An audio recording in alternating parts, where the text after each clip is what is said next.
So today we're going to be talking about hard corals versus soft corals. This is actually a really important topic. It's a big indicator of reef health.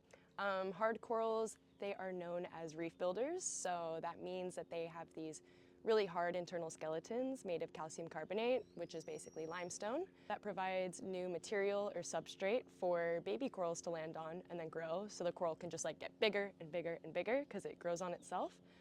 These corals can also get huge and be really, really old as well. They also provide shelter for so many little fish and marine animals in the reef as well, especially like the juveniles that you see.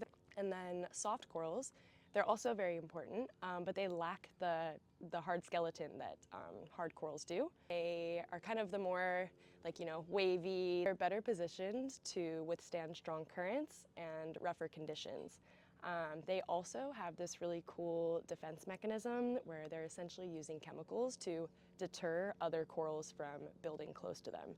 So like if I'm a soft coral here and there's a baby hard coral right here, I'm gonna expel all these chemicals, and then the hard coral is like, well, can't post up right here. So that means that once a soft coral chooses its spot, it's going to be surrounded most likely by other soft corals. This is good and bad. What happens in reef succession, which is a term that describes kind of the turnover of different types of animals on the reef.